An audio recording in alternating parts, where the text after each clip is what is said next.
Take a moment to settle down.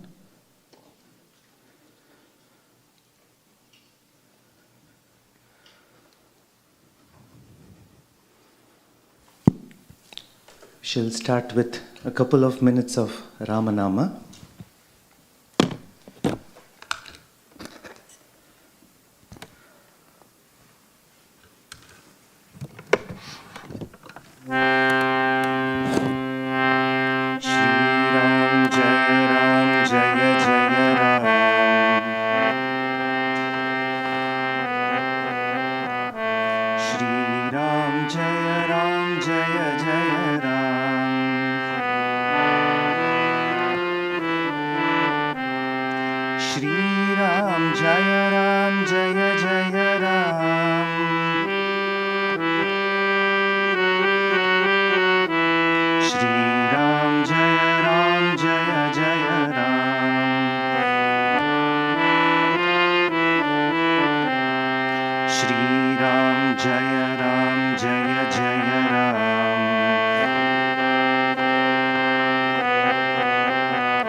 Saint Tyagaraja, a great composer, is not just a composer, he's a saint, lived a very saintly life. He says, Ramanamamu janmarakshaka mantramu Tamasamu seyagave bhajimbave vo manasa Ramanamamu. He says, Ramanama is a Janma Rakshaka mantra. Is a mantra which saves you from the cycle of complicated cycle of birth and death. Okay, you don't want to go for birth and death and afterlife, etc. I told you yesterday, it saves you from the chakra vyuha of this very life. Liberates you from the complicated situation of this life. How? That's why we did the Ramanama in the beginning. The mind is always in what next mode. It asks, what next? What next? What next? You put rice, it asks, what next? Put roti, it asks, what next? You buy a house, then the mind asks, what next? You worked hard, studied hard, got yourself a job, then after a few paychecks, mind asks, what next? It's never in the present moment. The mantra japa or the chanting of a nama will help you anchor yourself in the present moment. You're anchored in the present moment. Mind asks, Shri Ram, Jai Ram, Jai Jai Ram. What next? Nothing next. Shri Ram, Jai Ram, Jai Jai Ram. Again mind asks, what next? Nothing next. So mind is as though cornered to just be in the present moment, whatever is happening. So it's the beauty of chanting Nama with awareness. Without awareness, you chant, without mind and heart in it, it becomes a mechanical chant. Few years back in South India, it was very popular to hold a mala and keep on chanting Ramanama. Shri Ram, Jai Ram, Jai Jai Ram. People used to go, I have seen it. Morning they're going to buy milk, Shri Ram, Jai Ram, Jai Ram. Oh, that lady got divorced, Shri Ram, Jai Ram, Jai Jai Ram, Jai Ram, Jai. His son didn't pass the exam, Shri Ram, Jai Ram, Jai Jai Ram. Mind is elsewhere. Mouth is just chanting. We don't want such a situation. That's a small bit about Nama. With that, we'll start with chanting of Omkara. Take a moment, close your eyes, and center yourself through the breath.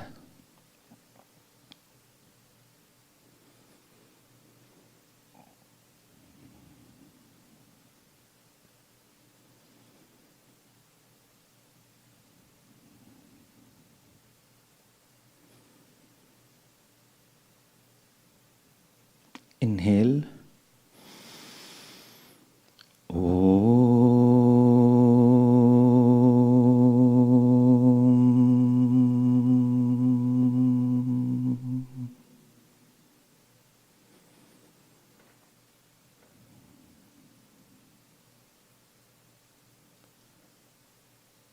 Inhale.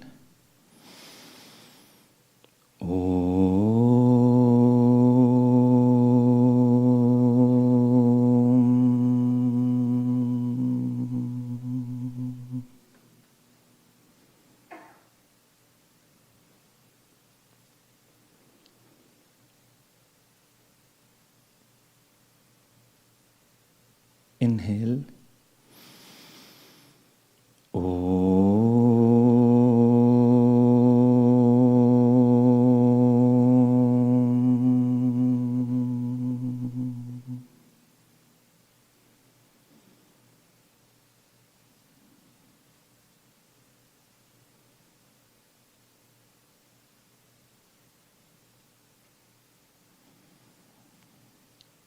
Join me in chanting these prayers.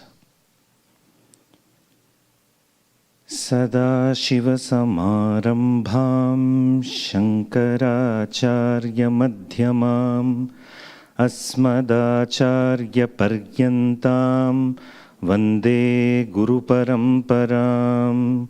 Om Asatoma Sadgamaya Tamasoma Jyotirgamaya Mrityorma Amritangamaya. Om Shanti Shanti Shanti. Slowly and gently, you may open the eyes. The Shanti is repeated thrice.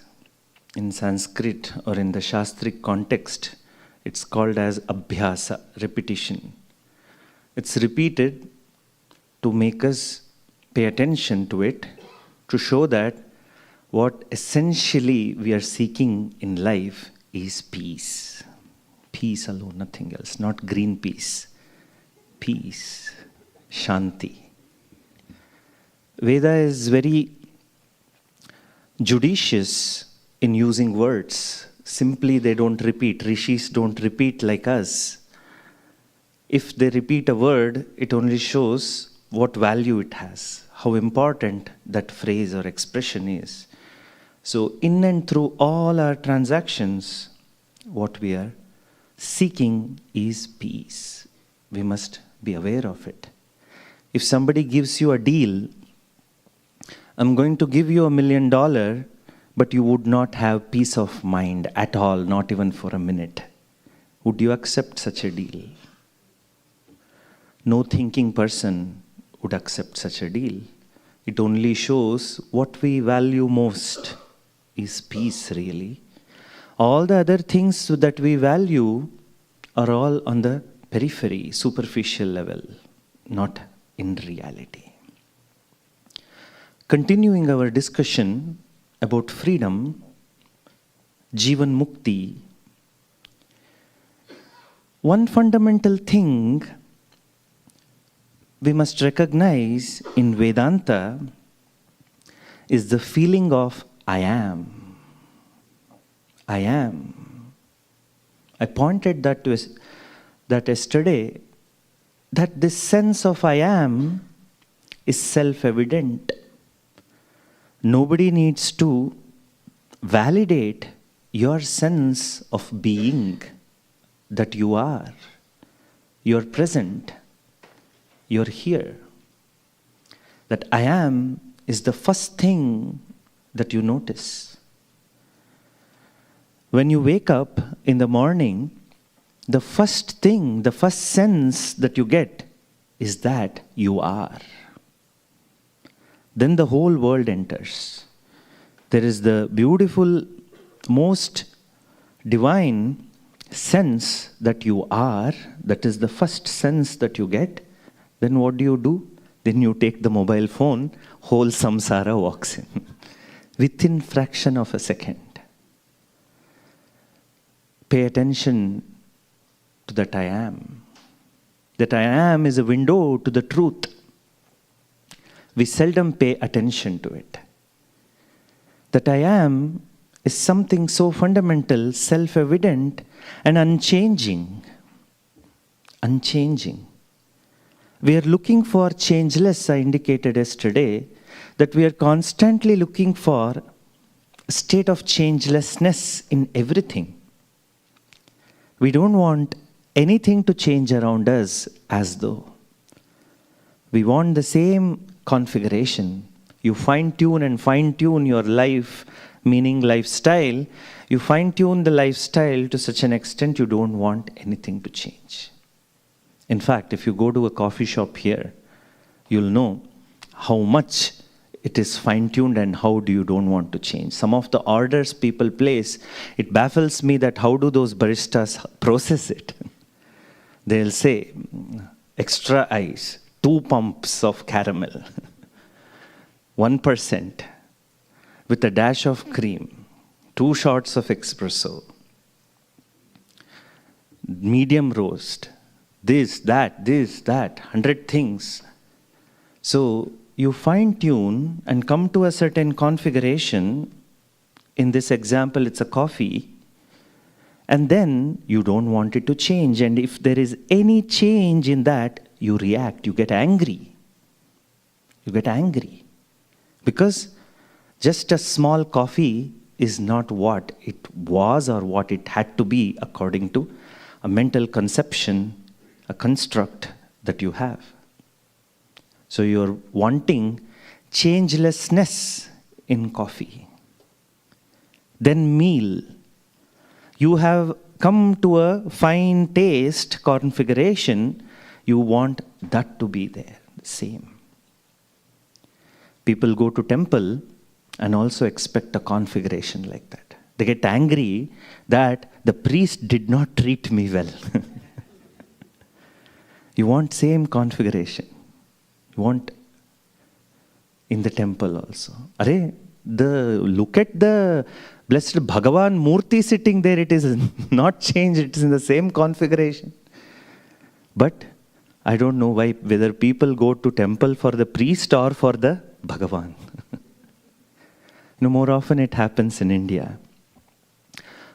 A person gets a thought, or even here amongst all of you, or some of you, I suppose. There comes a sankalpa in the mind. Let us go to Kashi, Varanasi, and take the darshan of Vishwanath. Kashi Vishwanatha. Let me take darshan of Vishwanath. Beautiful sankalpa. But then, the first thing that you do is how to contact the key person to enable a smooth darshan in Kashi.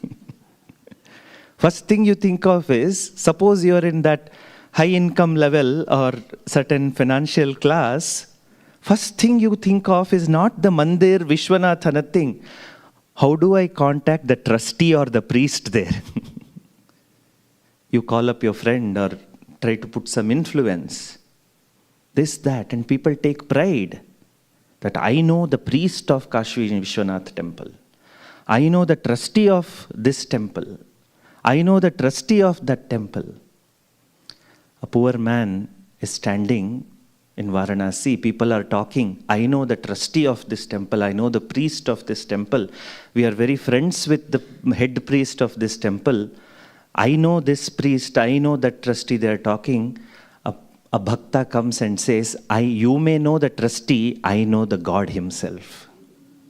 What use of all these silly things? So even in a religious context, we have come to fine-tune a particular configuration, and then I am disturbed if that configuration is not there. Now apply it to every aspect of your life. From the way your living room should look, the way the kitchen should look, the way my life should look, way the relationship with my kids and family should look. We are expecting a changeless configuration. Always wanting changeless, but we're always involved with changing. Every blessed thing, as I said yesterday, is changing. Suppose this were to be a real fruit. It continues to change as even I'm holding it, as even I hold it. But I want changeless. Even in an apple, I look for changeless. You bring an apple and put it somewhere in your kitchen or on the dining table. 3 days you have not paid attention to it. 4th day you come and say, Arey, the apple is spoiling. What is it? Oh my God. What else did you expect? It to remain as it is? It's a perishable commodity. Look at the label. Very clearly printed perishable. But I'm looking for imperishable, imperishable. What nonsense is this approach to life? What I want is changeless, but my attention, my movement is always with the changing world, changing things, people who change. We often tell people, spouse tells the other spouse, or a friend tells other friend, a boyfriend tells the girlfriend, or a girlfriend tells the boyfriend, you have changed. What else were you expecting? Hey, look at yourself, you have also changed. You have also changed. Who doesn't change? Everybody changes. But we are looking for changeless, but always focusing on changing world. Vedanta points out to that changeless, imperishable, constant entity that's very fundamental core of you. That is the I, the sense of I. I am. The Sanskrit word for it is aham. Aham. Without aham, without I, nothing is complete. You go to Dakshinamurti temple, Dakshinamurti is called as Ashtamurti, meaning a form which has 8 aspects to it. So 5 Panchabhutas, and there is sun and moon on Dakshinamurti's head, 5 plus 2, 7. What is the 8th element? 8th is you.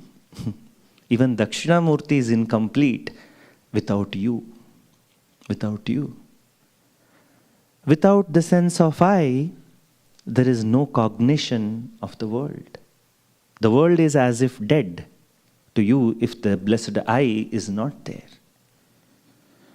If the sense of I is not there, nothing you claim. Everything starts with the sense of I, and it gets mixed up in a whole lot of things. But if you pay attention to I, the sense of I which is ever present, that is the only unchanging entity in the entire universe. An entire life, we are looking for changeless. But that changeless is with us, present here and now. In fact, it is not present with us or anything, limitation of language, it is you. Changeless, you. And now, Jivanmukta is a person, Jivanmukta meaning a liberated person, a person who is free. That person who is free has recognized the changeless. Has recognized the changeless I as the truth of the universe. We have a definition in Vedanta. What is truth? That which does not change is the truth. That which changes is false. Now, with this paradigm, start looking at the world. What changes and what is changeless. The realization is just immediate, here and now. You cannot miss it. If you have to miss it, it has to be something, a big distortion on your part to miss the obvious. To miss the obvious. Often people wear the spectacles and then we keep searching for it everywhere, missing the point that it is here and now. Once I was wearing a spectacle and I'm thinking that I'm missing the spectacle, and I found another spectacle and wore it. So all sort of distorted behavior comes to us if we do not recognize the fundamental. We do not recognize that which is fundamental, that which is unchanging. A person becomes free. What is that freedom? Free from this quest, free from this struggle to constantly look for the changeless in the outer world. Constantly one is looking for changeless, no struggle, end of all struggle, Abba. Suppose you are struggling very hard and that struggle stops, what is that feeling? Abba, end of the struggle. Self-realization is this simple. Atma Jnanam is this profound and simple. More often we think that that which is simple is not profound. But in Vedanta, that which is simple is profound. This is the simplest. A Jivanmukta is a person who is abiding in the changeless. Who is constantly abiding in the changeless I. That person is not looking for the changeless in the coffee, in relationship, in house, in other configurations of the external world. What a freedom. I don't expect changeless in the changing world. So what is the response to the world? Coffee is what somebody gives you a coffee of what it is. You may have indicated your preference, but you accept it as it is.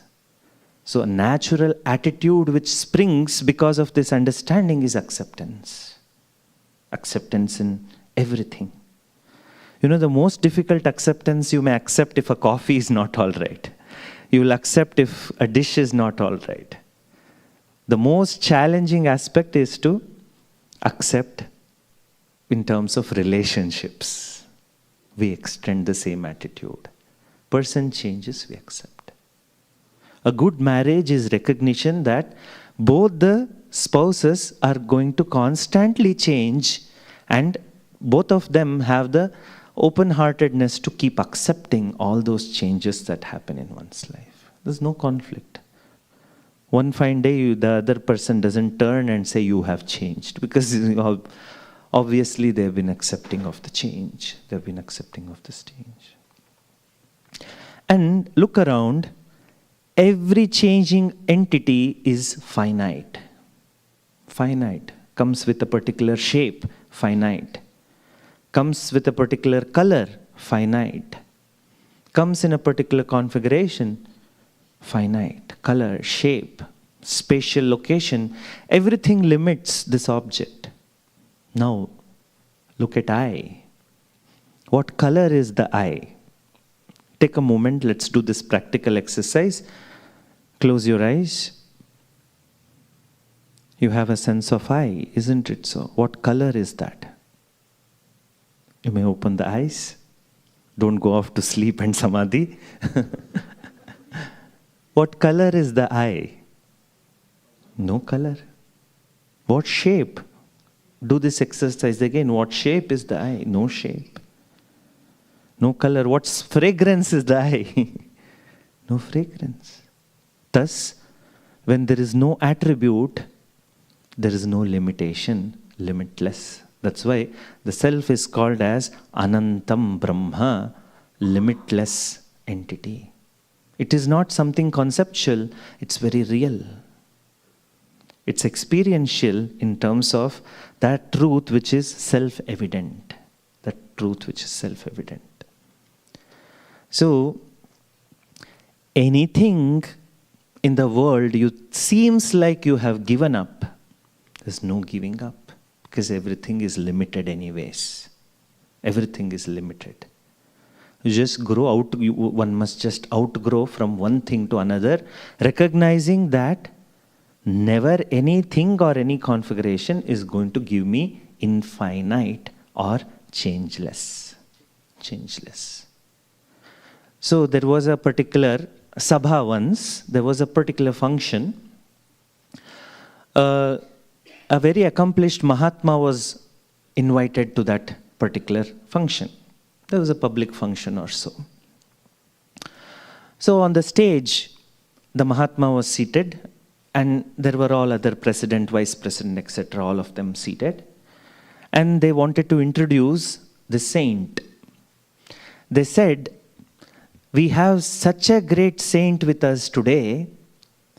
For the sake of infinite Atma, he has given up all the finite things of the world. He's a sannyasi, he has given up this, that, they announced a list.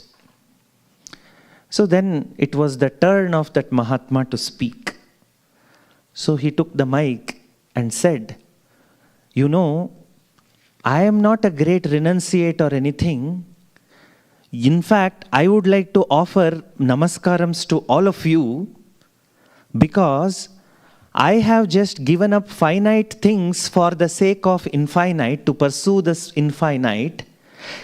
I do namaskaram to all of you because you have given up infinite for the sake of finite things. Whose renunciation is greater? Your renunciation is greater. My renunciation is nothing, he said. In fact, that's what has happened in life. We have forgotten the infinite.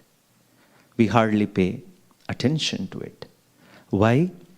We have made every small little finite thing as an extension of us. An extension of us. Extension of this I. I want you to keep this illustration or a small example at the back corner of your mind. You had a good sleep, and then you wake up. And the first sense that you get is that you are your present I. And then within a microsecond, you become aware of the body, and that I gets mixed up with the body, then this body itself becomes I. And the name, color, height, everything, the attributes of the body becomes you. You say I. And then you look around, whether you may get that word or not, what happens is you look around and say mine. Isn't it so? Mine. All these things are mine. You may not say it, you don't get the word, but the way we transact, it only shows that you have this particular feeling that mine. Ahankara, mamakara. In Sanskrit, mamakara. All this belongs to me. These are mine. So you have that extension. You extend it. The moment you come out of this sense of I, what is there is samsara. You get drowned. Everything gets mixed up. Everything gets mixed up. the changeless gets mixed up with the changing. In technical Vedantic terms, it is called as adhyasa. Satyanrita mithuni karanam. Satya, the truth, the changeless, gets mixed up with anrita, that is false, that which is changing, and gives rise to a new identity or entity. New entity. A complicated entity. That complicated entity which now has forgotten what is changeless and what is changing. That kind of a mental configuration comes about, which is called as adhyasa. With that, we try to operate in the world. We are constantly disappointed in life. And then constantly there is a sense of bondage, no freedom.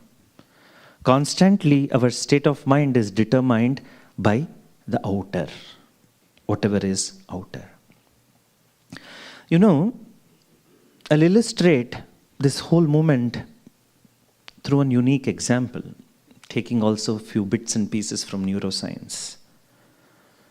You, as an individual, as a human being in this body, there is a biological configuration where you know where your body ends and another thing starts, isn't it so? That's why you kind of have a spatial 3D map of your body and the objects around you. That's why you don't keep on dashing to the walls of your home or keep on colliding with other people or objects around you. Even in a crowded street, you would still know where the periphery of the body is, so that you walk in certain way so that you don't bump or touch others. That's how we walk. Now, you sit inside a car. Suppose you're learning to drive initially. What happens is you do not fully understand the limit of the car. That's why we go off the lane. We don't know how accurately to park in a particular space, etc. But then you keep practicing it. You keep sitting inside the car. One day, what happens is you accurately understand the starting point of the car and the rear end of the car and the other right and left boundaries of the car. So you just like as comfortable as you are walking so that you don't collide with other objects, as comfortable you become sitting inside and driving a car. Now what happens is, there's something called tool incorporation phenomenon. So body has a mechanism to recognize and incorporate a tool. Suppose you're using a walking stick for a long time, body becomes so comfortable that the brain treats it as an extension of you. Probably we all hold cell phones so much that now it has become an extension of us. So the car becomes an extension of us. So your limits were that of the body. Now your limit has extended up to the limits of the car. So that's how you safely drive. And a stage comes, it becomes so naturalized. If a car is coming near your car, if you're too closer to another car, if somebody suddenly comes too closer to you, you flinch, isn't it so? How did that happen? It's because the brain treats car as an extension of you. Your identity is now expanded to accommodate even that particular car. Now, what happens in life is that we just don't extend our identity only to the periphery of the car. We extend that with all the objects that you call as mine. You extend it up to the house. You extend it up to the other gadgets that you hold. You keep on expanding it into a very limited space calling it mine, calling it mine, calling it mine, and it becomes so much so that all the things that you have called you, just as other cars, when it comes near you or a configuration changes, you flinch, you start flinching, reacting, whatever changes in all the few things that you hold on to. Hold on to. This is the concretized samsara. Concretized samsara. You have extended the sense of I to a very limited people, limited things, and if anything changes there, you get affected. You get affected. That's why if something is happening in the neighbor's house, doesn't affect you much because you have not extended yourself to them. But if something is happening in your son's house or daughter's house, that gets affected. You get affected because you have extended to this extent. Very small world, like a kupastha manduka, like a well of a frog. We create a small well, and we are comfortable, very comfortable sitting there, as long as the configuration is right. And it feels like freedom and comfort to start with. In fact, there's no freedom and comfort there. What is there is a false sense of comfort and security. And without your knowledge, you're bound by all the things that you have called yours. They hold tremendous power to affect your life. They hold tremendous power to affect your life. No freedom, no more freedom. Bound, because every object has a capacity to influence you that you have called yours. That you have called yours. If something is happening in one country, may not affect you much, but what you call as your country, something is happening, definitely, immediately it affects you. The boundary, the radius until which I have extended this sense of I, sense of me with the object, continues to affect you. A Jivanmukta or freedom, Jivanmukti, is that where you have not extended this false sense of I and mine anywhere, including that of the body. The extension is not even up to the body. Yes, in the Vyavaharika world, in the transactional realm, you'll need this identification, because if somebody goes and asks your name, what is it? Then you don't say, I am not the body, I'm the Atma. You won't say that. You'll say whatever is the name which has been attributed to the body. If somebody asks, is this your car? Because you parked it wrong, you won't say, no, whose car? What is mine? What is yours? No, you won't say that. In the transactional realm, you would still say your name, and you still claim certain ownership to the things around you. That's the practical way of living. But anyways, that belongs to you in the whole legal system. What is the need to emotionally hold on to it? Anyways, house is titled in your name. What is there to emotionally hold on to it? No need. A Jivanmukta, a person who is free, doesn't have any of these extensions. It starts with I and ends with I. There is not even extension to the body. So not affected by the changing, because one is abiding in the changeless. This phenomenon happens in the transactional world. One gets extended to the car and home and house and other things, but a Jivanmukta has a recognition, this recognition that none of it can affect me truly. None of it can truly affect me, because I'm not the body, I'm not the car, I'm not the house, I'm not the kids. I am what I am. I am the Aham, pure being, changeless entity. None of the other things are me. So Jivanmukta is free anywhere in any configuration. Not configuration dependent, not external dependent. Wow, what a state of being. What a way to live.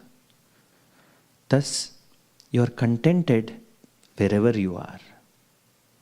You are not wanting other person to give you contentment. You are content as you are. That's what Sri Krishna says in Bhagavad Gita. Who is a Jivanmukta? That person who is content as he is, in true self. Is not dependent on anything external for the sake of contentment. Let us see what else Krishna has to say in terms of Jivanmukta. With this background, you will be able to analyze. Krishna in Bhagavad Gita chapter 2, 56th verse says, Dukkeshu nadvigna manaha sukeshu vigata spruhaha vitaraga bhaya krodaha stitadhir muniruchyate. Krishna says, that is a Jivanmukta. That person is free. How does freedom look then? How does this freedom look in day-to-day life? Krishna says, one whom remains undisturbed amidst misery, in spite of misery, in spite of few difficult situation, that person is free, that person is a Jivanmukta, one who has the ability to be in spite of situation, in spite of the situation. That's how freedom looks like. Now, if I contrast with how our conception of freedom is, our freedom is ability to go from place to place, spend money the way we want, go to whatever place we want, talk to whomever we want at whatever place. Yes, there are all external aspects of freedom, but real freedom looks like this. What a state of being where external doesn't touch you. He says, Sukheshu vigata spruhaha. Even in terms of pleasure, even if there is a pleasurable moment outside, that person is not attached to it, nor craves towards pleasure. There is no craving towards pleasure. A state of neutrality. One who is abiding in the I, there is nothing to expect from the external. Vita raga bhaya krodhaha. Vita vigata. From whom all these things have left. What is that? Raga, attachment. Krodha, anger. Bhaya, fear. All these things have left the system of this person. Now let us quickly analyze this. How does the attachment generate? When I falsely emotionally claim something, I have attachment. When you understand the fact that the external is external, the internal I is the only constant, and things are going to be there with me for some due course of time or in some time, there's no sense of attachment. There are things around you, things may still be around you, yet you are not governed by it, meaning you are not attached to it. There is no fear in such a person because that person, the Jivanmukta, knows that the outer is always changing. This apple is with me now, it may not be there forever. That is the nature of the thing outside. It's not going to exist forever. It's going to perish. In fact, you may start a new exercise. Anything that you see, you can put a label on it, perishable. Perishable, perishable, perishable. You see the phone, perishable. You put a label, mental label. You see your son, perishable. See the relationship between you and your son, perishable. See the relationship between you and the daughter, perishable. Everything, anything, blessed thing. Any blessed thing is perishable. Thus, you are not going to be surprised by, there's nothing to be surprised by life. You lose something, of course, that was meant to happen anyways. Something falls down and breaks, of course it was perishable. Nothing in the world. That's how each thing is. What a freedom. What a sense of freedom. You will see the glory of it if you can at least visualize how your life would look if you approach with this attitude. We have not approached, that's why sometimes unknown feels little uncomfortable. I feel that my approach alone works in life. And also, there's another reason why it happens. Because we tried a few configurations, it worked. Many times it worked. So we make a mental conclusion, this is how it is going to be. If I work hard, I will get the result. But is that a universal truth? So many people are working hard, are they going to get the result? No, it's not going to happen. One fine day, when this equation doesn't happen, you're highly affected in life. You're highly affected in life. Then you say, hard work plus prayer, it will work. It will happen. Many times it happened. Time comes in life when this configuration doesn't happen. Highly disappointed. Highly disappointed. This is how what outcome life gives, who has any control over it? Nobody has any control over it. Nobody has any control over it. So, whatever hard work, whatever prayer, life unfolds a situation and you're utterly surprised because you were expecting a particular result. As long as that you are going by that moment, you are not free because that outcome has a hold on you. Has a hold on you. A life of freedom is constant acceptance of life as it unfolds because you have understood the underlying truth of it that everything can change. Everything is constantly changing. Everything is constantly changing. Furthermore, Krishna says, who is a Jivanmukta? That person, yes sarvatra anabhisneha, one who remains unattached in all conditions. All conditions unattached, because conditions happen, they're external. No complaint whatsoever. If you can change the situation, you put some effort, try to change it, and finally accept the outcome, you're unattached. You're unattached. And he says, one who is neither delighted by good fortune nor dejected because of an unpleasant situation. Such person is free in life. Because, see, we have translated this word freedom in our minds in a very wrong way. Freedom means all good situations outside. I can command the credit card or debit card the way I want. I can command the car. I can command the people around me.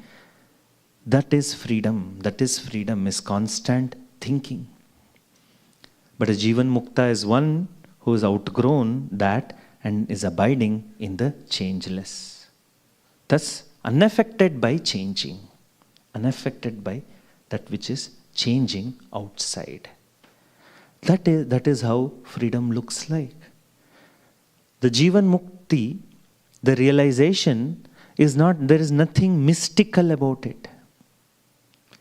We have watched so many cinemas that self-realization, we somehow seem to have a conditioning that it is going to be a dramatic event. Because again and again reinforced by the stories and cinema, etc.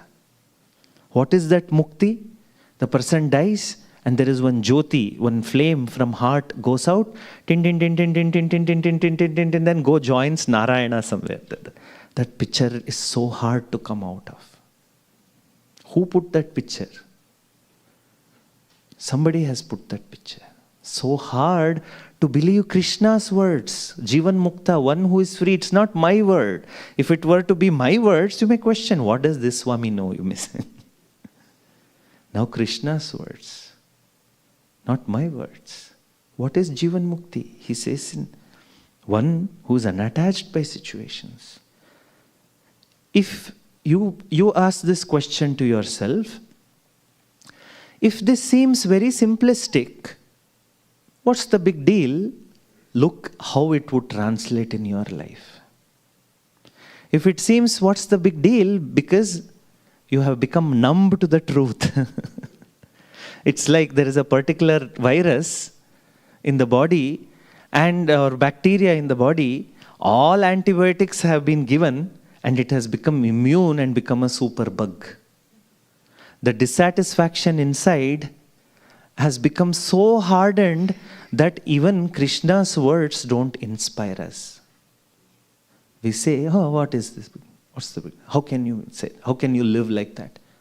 Some back talk is there in the mind, is become because we have crystallized dissatisfaction and samsara to such a way that I know how to live and that's the only way to live.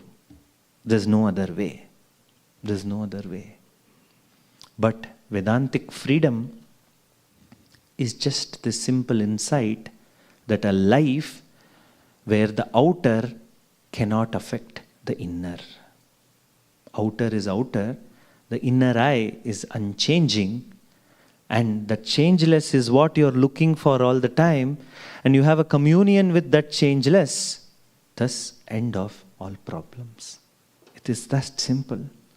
In order to come to this point, Vedanta analyzes life through so many angles, from the angles of Jiva, an individual, Jagat, a world around me, and Ishvara, the God that we have in mind. Vedanta analyzes all these standpoints to finally point this simple insight, simple truth of life, that the changeless is here and now, and it can never be found in the world outside. Once you recognize this truth and it becomes your being, you are a Jivanmukta. You are a Jivanmukta, free here and now. That is the freedom. That's the freedom that Vedanta talks about. That's the rishis are talking about. This is the enlightenment that the Shastra is talking about. There are no other external things in order to indicate Jivanmukti. Somebody asked Pujya Swamiji, how do you recognize a Jivanmukta? He said, by the length of the beard. Does it work like that? No, it doesn't work like that. Doesn't work like that. Doesn't work like that. Simple approach to truth. Simple approach of residing in the changeless, which frees you from all complications. Simple insight, but a lot of work is involved to turn life to this, towards this truth, to align our words, actions in the world towards this truth. Acceptance of all changes, a big attitude, big change. Accommodating everything, big change in life.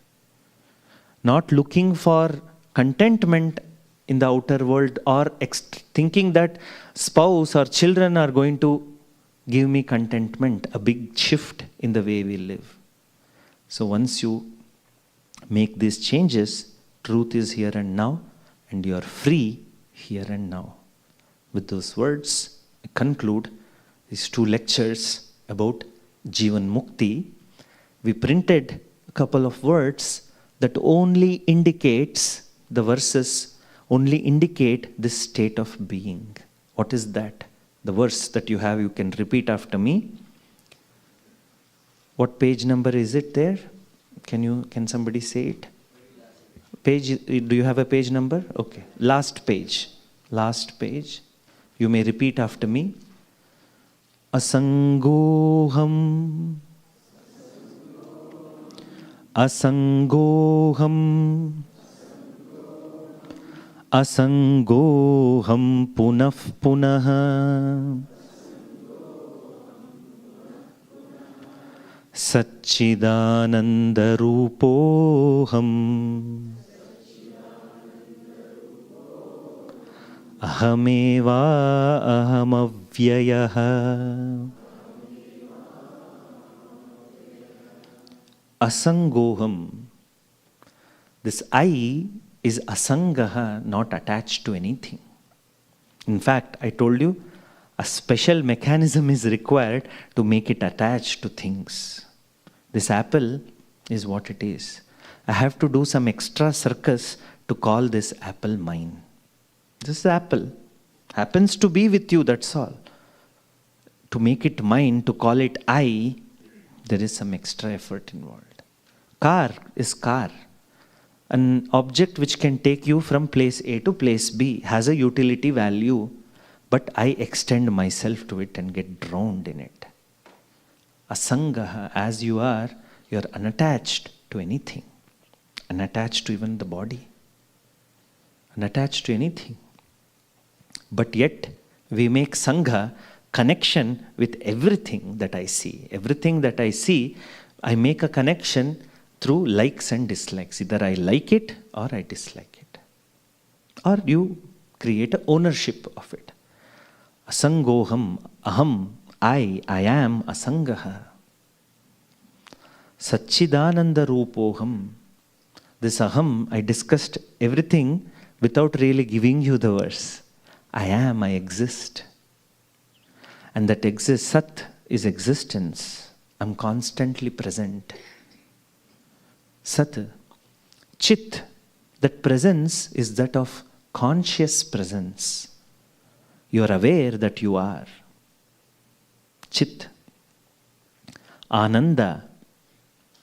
Ananda is to be translated as limitless. What is the limit of this I? Does it have a shape, color to limit it? No, limitless. Sachidananda Rupoham. Ahameva aham avyayaha. That which is changeless. Avyayaha, that which is changeless. Avyaya means changeless. So without bringing in the verse, I held on to three phrases. Changeless, avyayaha. Asangaha, unattached. I. Sachidananda Rupaha. I am conscious presence. That you are. This is the heart of Vedanta. It's the crux of Vedanta. All other efforts, all other texts that you may study, that we will study in due course of time, is only there to indicate this blessed truth. This blessed truth. Now, then Swamiji, you may ask, why so many texts? Because mind will have so many doubts. As long as there are doubts, we will approach all those doubts from so many of the angles. So that's why so many chapters of Bhagavad Gita. That's why so many texts of Upanishad. Otherwise, this is a simple insight which is there at the heart of the Vedanta. Know this and be free here and now. External cannot affect you. I'll end the session with a small anecdote that I shared. Once there's a boy in Bangalore, Arsha Vidya Kendra, where we've been holding classes. One young boy, student of one of the ashram, son of one of the ashram students, he used to come to ashram and receive prasadam from Swamiji. One Sunday, after the class, he was not spotted. So mother told Swamiji that my son is not well. He has toothache. That's why he has toothache. He's not fine, the mother said.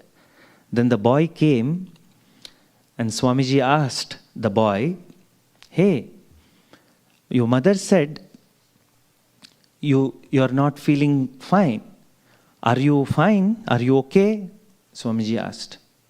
The boy said, I am fine, tooth is aching. I am fine, tooth is aching. That's your mantra. 4-year-old's wisdom is your Vedantic mantra. This is the crux of all the discussion in one real life example. I am fine, tooth is aching. I am fine, there is an issue in plumbing. I am fine, job is lost. I am fine, money is required. I am fine, relationship is not all right. I am fine, car has to be serviced. I am fine, EMIs have to be paid. I am fine, insurance premium has to be increased. I am fine, Florida home has to be bought. Whatever is your mental conception, whatever you may want in life, all that is okay. But never deviating from this truth. I am fine, I need to do this. I am fine, that has to be handled. That's the mantra of Vedanta. That's what asangaha means. That I have no connection with anything except the self. Everything else is there superficially in our life. That's the crux of Vedanta. Om Tat Sat. The floor is open for you to ask any questions or make a remark or take clarification on something that you did not totally understand. Can somebody please volunteer to pass the mic? Yes, please. Anybody?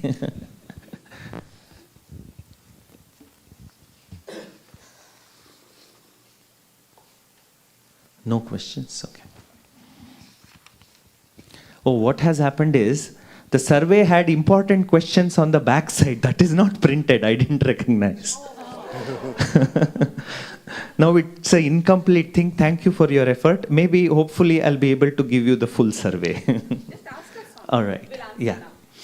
Okay, a question here. So one of the things that we said is about raga dvesha. So there should not be any like and dislike, right? Okay. But like and dislike drives some actions. For example, to take a very simple example, let's say I go for the breakfast buffet, I see 3 types of fruits. One fruit I like more than the other, so I naturally go towards it. So, of course, it doesn't affect anybody per se, but some of those things are even driven by your likes and dislikes of certain things. So is that good, or even there you need to be neutral, or how would you develop Nice that? question. I would like to point out one thing for everyone. I never use the word should in the lecture. Why? Because likes and dislikes are going to be there for anybody. But then freedom is not being affected by it, not being controlled by it, not being controlled by it. So you have a preference for something, that's how it is, doesn't matter. But the question, introspective question, one should ask and look at our lives, that am I affected by that like and dislike in my day-to-day living? I like this, fine. If I don't get it, how is my state of mind? How is that? Am I going to be disturbed, or I'm going to be fine? Okay, I like something, I did not get it. It's okay. I may get it elsewhere or in other occasion, or may not get it. I'm still fine. That's what it is. Yeah.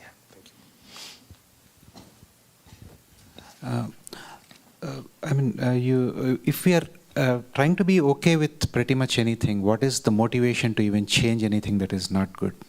See, often acceptance, when it comes to being okay, meaning acceptance, right? Being okay with things, we somehow look at it as a kind of loose living where we do not take any initiatives. And that's not how a life of acceptance would look like. A life of acceptance means you put your effort into the action and you accept the outcome. Okay, the outcome is not fully what I want. Okay, take some more steps to see if you get. Probably you tried 2-3 times and finally it is what it is, and then you accept. But then I need to find something I dislike or something to motivate me to take some action, right? See, in order to make a horse run, you don't have to tie. You don't have to torch the. What do you say? The tail of the horse, isn't it so? Should you? You don't have to put fire into the tail of the horse to make it run. Naturally, the movement of life is there. Nor in all occasions, a pole is to be tied and a carrot is to be placed in front of the horse to constantly look for it. No. Life is a series of movement. So there is a momentum in life. Life goes on. One thing after another. You have ambition, it is also part of this movement. You have a goal, it is part of this movement. Like a flow of the river. So it need not be something which is done with biting teeth and then with aggression, with dissatisfaction. No, need not be approached. Or you may bring in one more argument. Swamiji, I have looked at life of some of the CEOs on the podcast. How they have been hustling and running. Okay, if that is what is your goal, try it, let's see. Let's see how it feels. Everybody has a burnout at 40. If that is what you want, no problem, because the blessed life is determined by your choices, isn't it? So you're free to make those choices. So if that is how you imagine your life to look, no, this acceptance won't work, I have to run the race and win. Fine, try it. If it doesn't work, come to Arsha Vidya Gurukula. To find a better way to approach life, a better way to approach our goals, a better way to approach dreams, ambitions, whatever is there in the surface level. All that shall be there, but then this is a way of art of living where you're not untouched by all of it. Untouched by all of it. All of them are there at the surface level. Internally, I am changeless self. Swamiji, I guess, right, like this goes along the same way, right? Like, what about the duty to others, right? In your relationships, right? Like your parents, right? Like your kids, etc. How does that happen?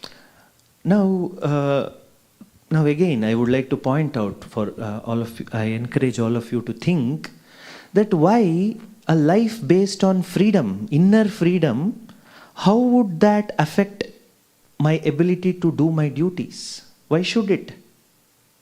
Duties are given. Last month, just outside our lecture hall, Robin had laid eggs. They had made a beautiful, cute nest.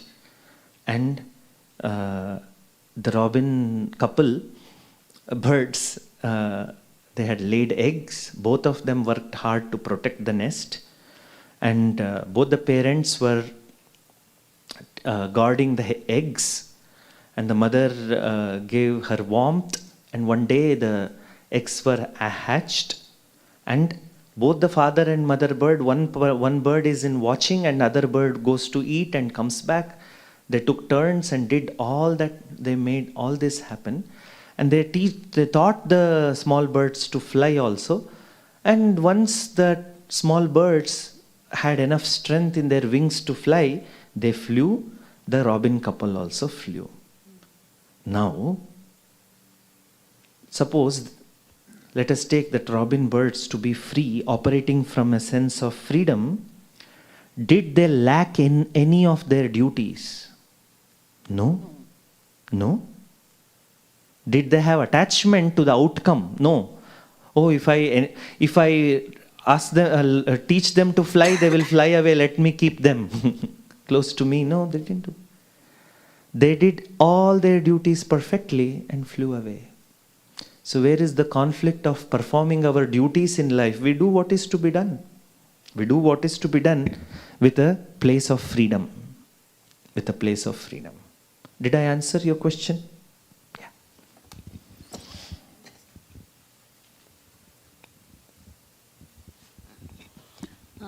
Namaste. In Dakshinamurti, you said in Dakshinamurti, Bhagwan temple. The Panch Mahabhuta, Surya and Chandra, right? And then eighth is you. It is you. You so and me. Who when the I go to the temple and do darsana, so how first I have to sit down and realize who am I and then darshan? That would be a beautiful way to take the darshan. That Dakshinamurti, you are an extension of that Dakshinamurti, and Dakshinamurti is an extension of you.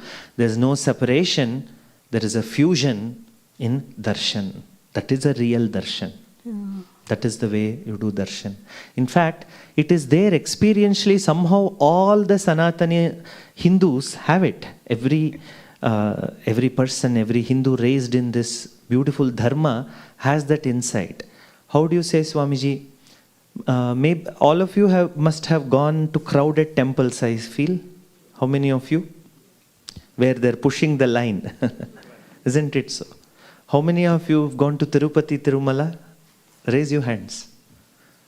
So many, most of you all. Okay?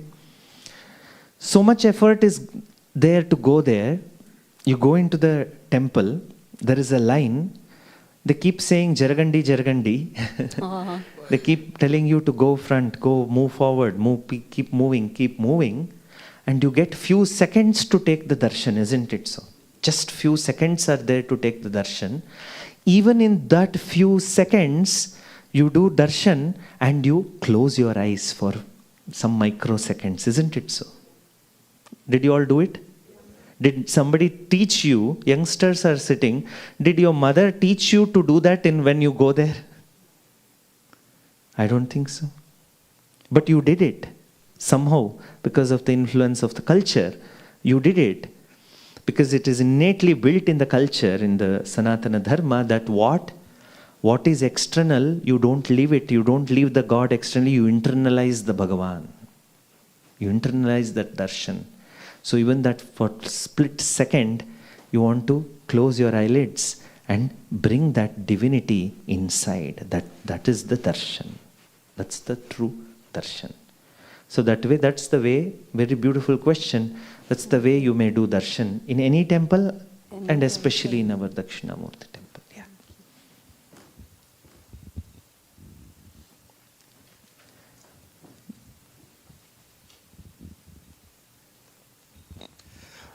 Namaste, Swamiji. My name is Surya. I really liked the concepts you're teaching. My question is a little bit on the other side because... Anything, all questions are welcomed. Asangoham. Yes. It's beautiful. That is real. That is absolute truth. Yes. But the fact is, there is Sangati with the outside world. Yes. Forming all the samsara. Yeah. What is the base for samsara? Because we hear at our Shavidya, maybe you did not utter the word avidya, but avidya or yes. Ajnana. Ajnana. Right? Yeah. What is a base for avidya or ajnana? Because to say avidya or ajnana, there must be some jnanam should be there. Mm-hmm. Right? I'm trying to understand. There has to be, because I think in the Brahma Jnanavali, there is one line, it says Niradhara Swarupoham Sarvadharoham Evacha. That is for Sachidananda Swarupo. But what about the samsara? What is the adhara for ajnana? Okay. So, I would not like to go into some technical philosophical discussion. If you are very interested in this topic, you can refer to the book Naishkarmya Siddhi by Sureshwaracharya, where there is a discussion about what is the ashraya of ajnana, what is the locus of ajnana. A big, elaborate discussion is there. But I will summarize that whole discussion through one example of Swami Viditatmanandaji.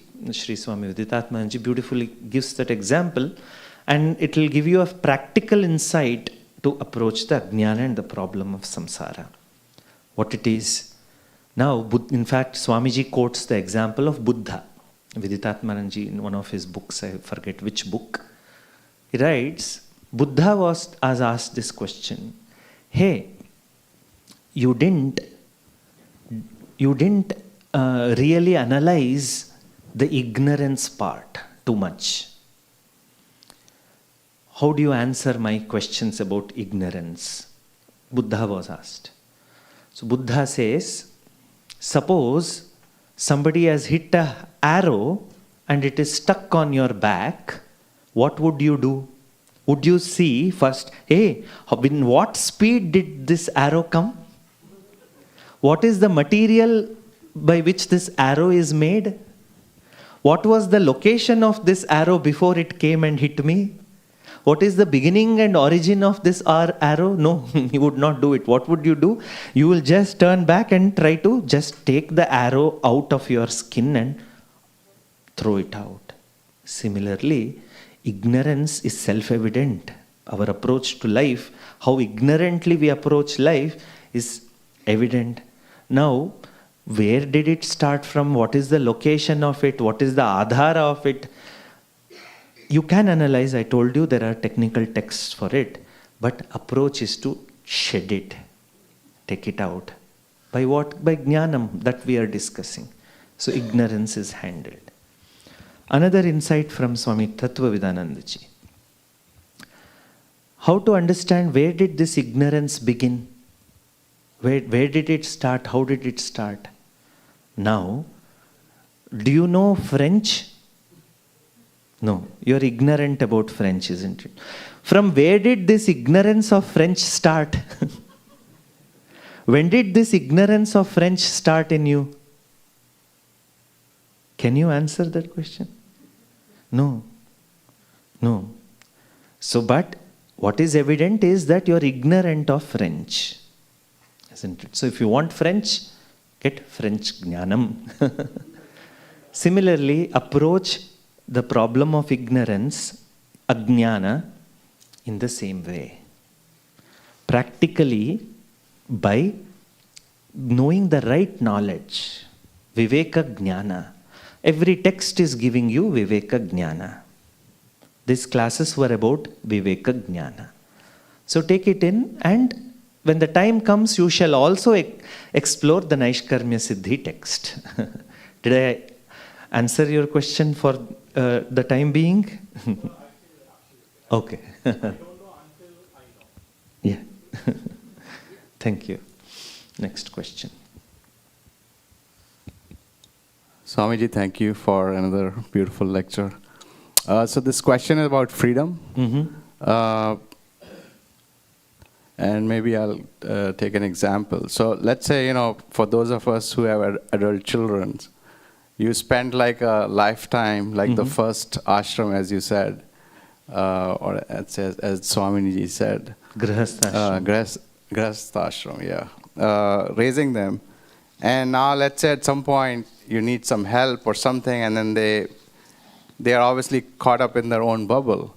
So, you feel the hurt or pain,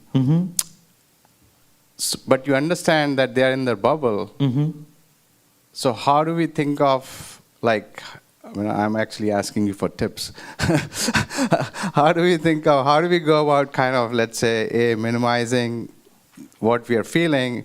At the same time, we are also getting this knowledge about, oh, you know what, they're in their bubble, you're on your own path. So maybe some words of wisdom from you. Sure. In one of the satsangs, they were asking me a lot of questions about husband, wife, and children. I said, that's not my field of expertise, don't you see?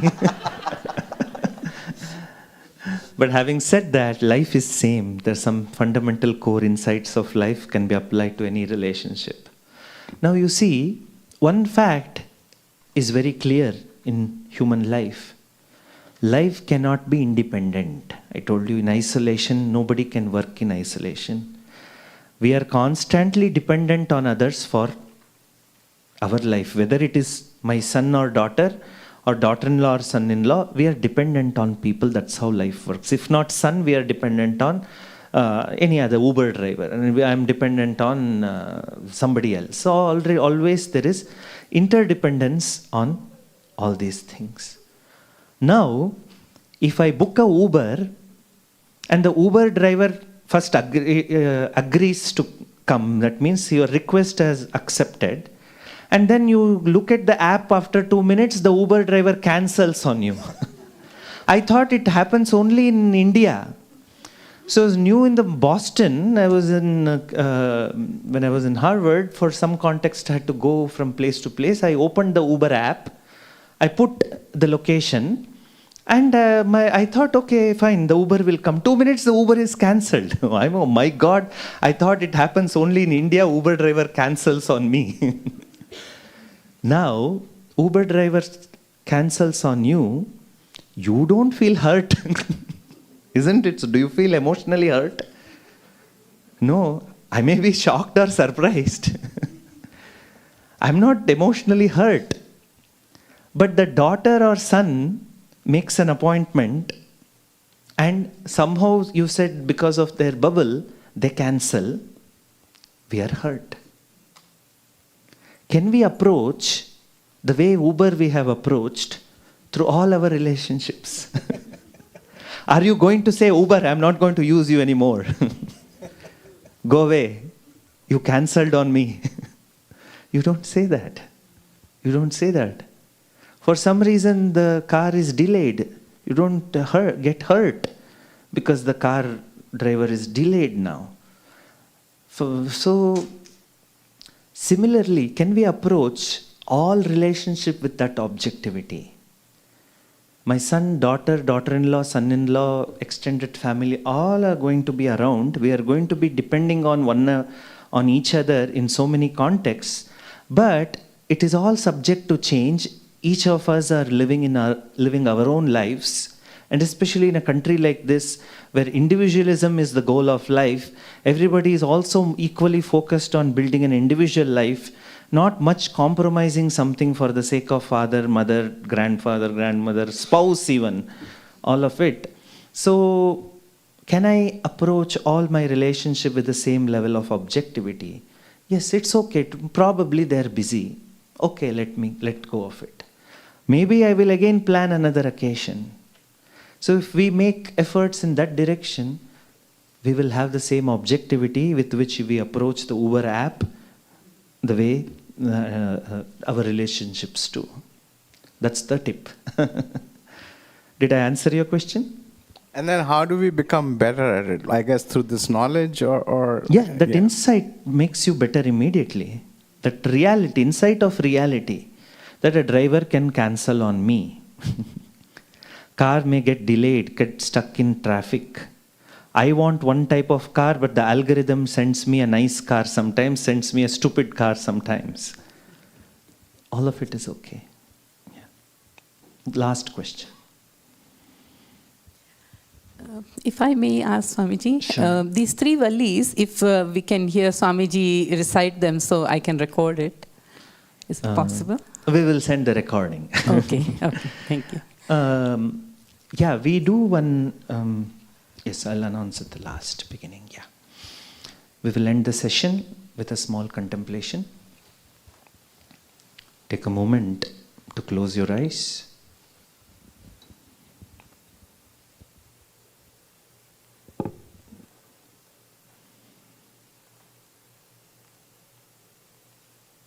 Take a mental note, take a mental picture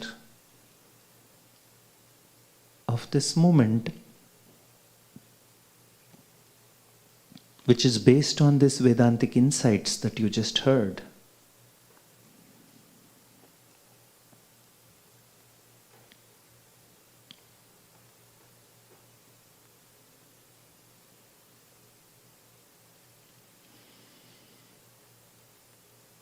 It is very much a possibility to discover freedom in daily life, in day-to-day living. I only have to stop resisting the truth. All of us know innately we cannot control life. But yet, again and again, we try to control every aspect of life.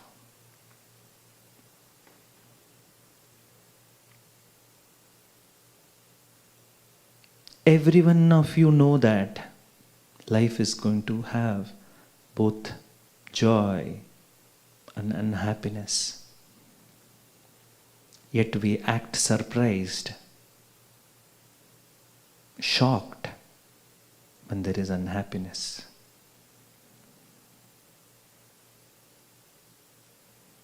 All of us know that at any point body can get a disease. Yet we are sad and shocked when the medical report shows a particular condition.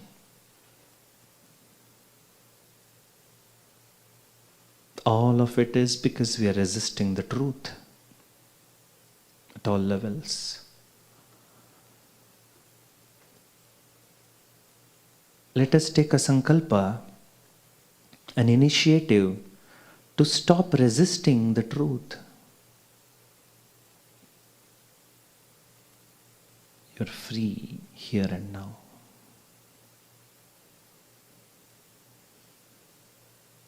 Asangoham, asangoham, asangoham punah punah. Sachidananda rupoham ahamevahamavyayah. Ahamevahamavyayah.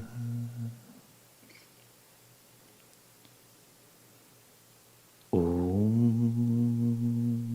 Shanti Shanti Shanti. Join me in chanting Sarve Bhavantu Sukhinah. Om Sarve Bhavantu Sukhinah, Sarve Santu Niramayah, Sarve Bhadrani Pashyantu, Ma Kaschit Dukkha Bhag Bhavet. Om Shanti Shanti Shanti. Harihi Om Shri Gurubhyo Namaha. Harihi Om. Slowly and gently, you may open the eyes and smile as an expression of Ananda, and look at your neighbor and share that Ananda, even though your spouse is sitting next to you.